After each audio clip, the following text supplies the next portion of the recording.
lagi dapat masalah, sekarang kita beramal. Berarti amal kita sekarang ini bisa dipakai untuk masalah kita yang berikutnya. Sedangkan masalah kita yang sekarang nggak punya modal amalan, berarti modalnya apa biar masalah kita selesai? Modalnya adalah penghapusan dosa. Kalau dosa kita udah dihapuskan, baru masalahnya selesai.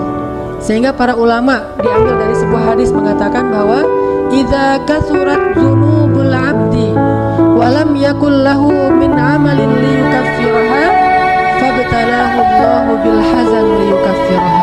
Kalau ada seorang hamba yang dosanya banyak dan dia tidak punya cukup amal untuk menghapuskan dosa-dosa itu, maka Allah Subhanahu wa taala akan memberikan dia masalah atau ujian untuk menghapuskan dosa-dosanya. Itu hadis riwayat Tirmidzi. Berarti cara Allah menghapuskan dosa hamba itu ada 3. 1 dengan dia bertobat, 2 dengan dia beramal saleh, yang ketiga dengan memberikan dia musibah. Dan kalau amal saleh kita kurang, dosa kita di masa lalu besar, maka Allah Subhanahu wa taala akan memberi kita musibah untuk menghapuskan dosa-dosa kita itu. Sehingga benar jika ulama mengatakan banyak-banyaklah beramal, karena amal kita selain akan mengangkat derajat kita, amal itu juga yang akan menjadi penghapus dosa-dosa kita. Sehingga kalau dosa kita sudah dihapuskan dengan amal saleh, insya Allah Allah tidak akan memberikan kita ujian ataupun musibah yang besar dalam hidup kita, kecuali hanya ujian iman saja. Ujian itu banyak bentuknya. Ada ujian iman, ada ujian karena kesalahan kita, ada ujian karena dosa-dosa kita, ada ujian untuk mengangkat derajat kita, ada ujian untuk menguji orang lain lewat kita. Jadi macam-macam bentuk ujian. Intinya setidaknya berkurang beberapa jenis ujian. Salah satunya karena dosa-dosa dan kesalahan kita. Soalnya dosa kita sudah dihapus dengan amal saleh. Intinya kita selalu bikin amal saleh. Jadi jangan tunggu pas kita lagi banyak masalah baru beramal.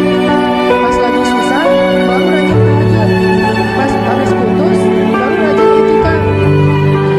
Berarti itikafnya nggak dipakai untuk menyambung lagi yang terputus, tapi untuk nanti lamar lagi insya Allah diterima.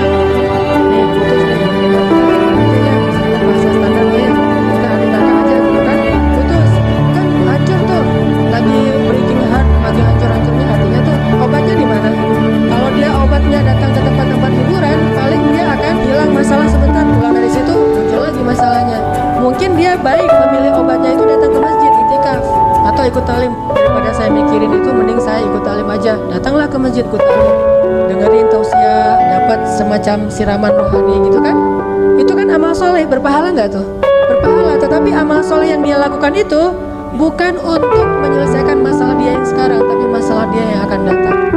Masalah dia yang sekarang diselesaikan jika dosa-dosanya sudah